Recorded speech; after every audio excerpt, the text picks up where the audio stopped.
So Lenin and Trotsky thought that when they took over the government from the provisional government, which was the rich guys, the Duma, that they'd be able to get into what they wanted to happen. However, they slipped right into a civil war, and none of the things that Lenin had wanted to do, he actually got to do.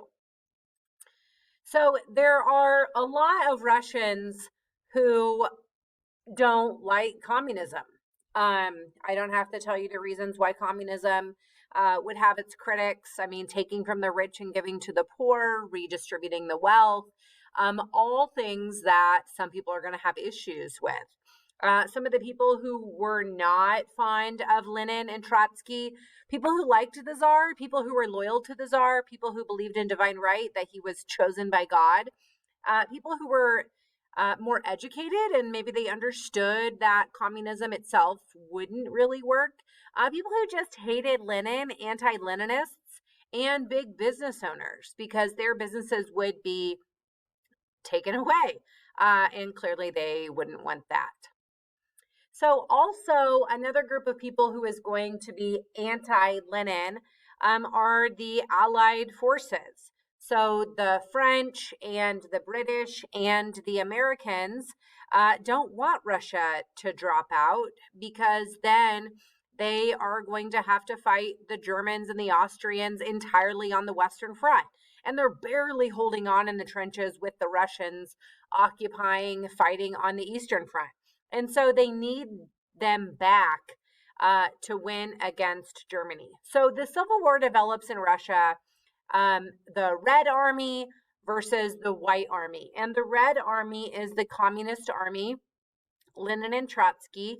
And Trotsky, while he was not a great public speaker, that was Lenin's forte. Trotsky was like a military genius. And so he had the Red Army super prepared.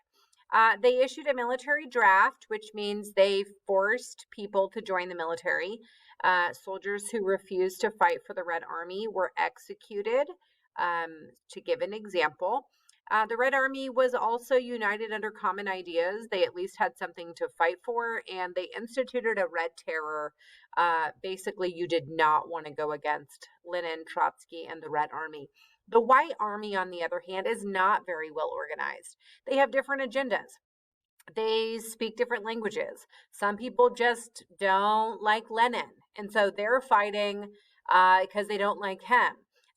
Then we have like the Allied Army that's there. They don't really care about what's going on in Russia. They don't really care about the people and their rights and things like that. The only reason the Allied forces are there helping the White Army is that they want Russia to rejoin the war.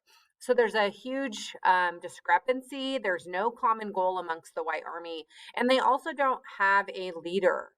And so that's going to be a major issue.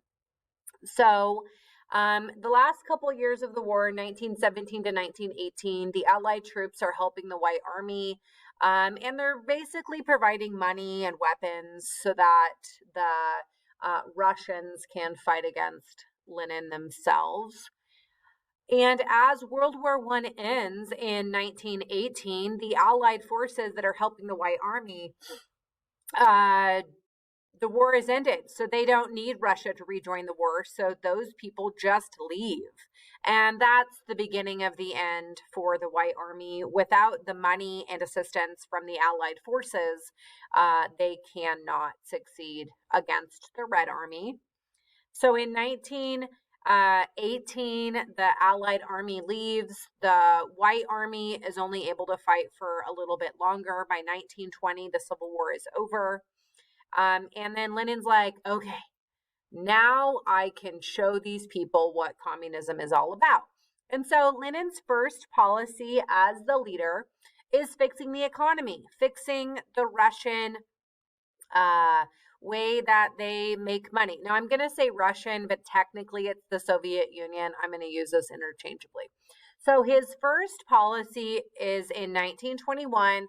It's called the NEP, or the New Economic Policy. In my words, it is baby steps to communism. Lenin never said that. Wilbanks did. And what his plan says is that he wants the government to control everything, but he's not an idiot, and he realizes that the government can't go from controlling no businesses to controlling all the businesses like overnight. That would be a disaster. And so Lenin said, I'm going to go slow. I eventually want the government to control all the businesses, but it can't happen like today. So he allowed small businesses to continue operating, and that he was only going to take over major industries, railroad, metal production, and some other larger industries. And he's going to allow the small businesses to keep running themselves. So he only took over the large businesses. Um, this is, in terms of communism, the way that it should be done. He didn't come in and let his ego get in the way and say, I'm the leader, I control everything. He believed in what he was talking about and that it would be better for the people. And so he's like, I'm just going to take over some businesses, get my footing, figure out how to do it, and then we will move into more and more communist um, ideology. The problem is that Lenin, only a year later, has a massive stroke in 1922. And one thing about strokes is that once you have one stroke, the likelihood of having more is definitely increased. It definitely 100 years ago would be different than today.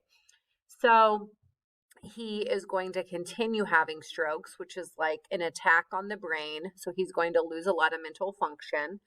And between 1922 and 1924, Lenin was pushing for the Soviet Union and the political parties to support Trotsky, his right hand man.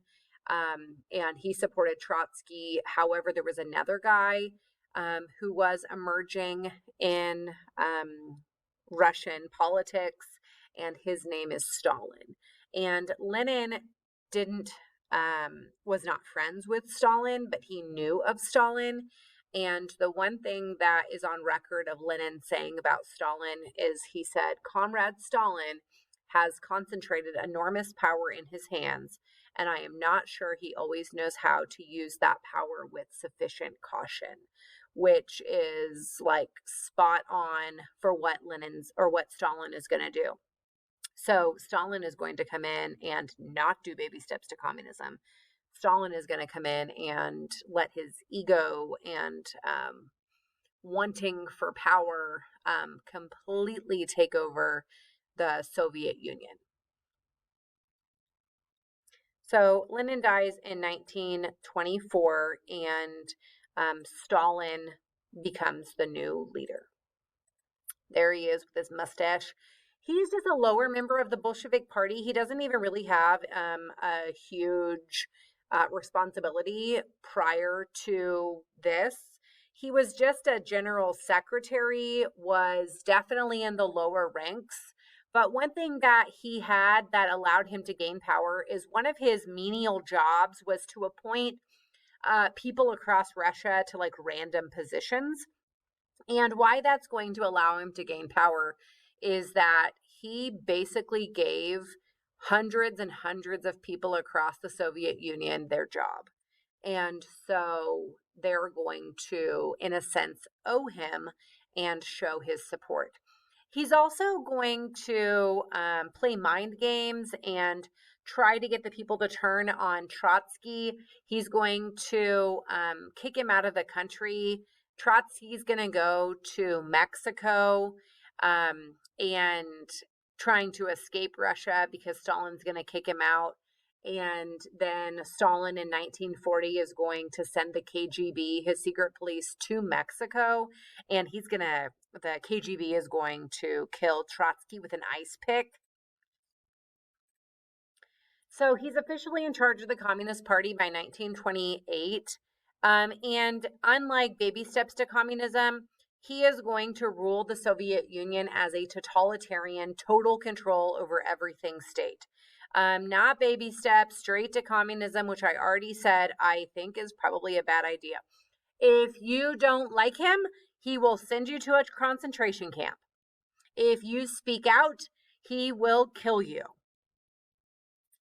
But Stalin is going to be, quote unquote, successful from an outsider's view. He's going to begin what is called the 5-year plans.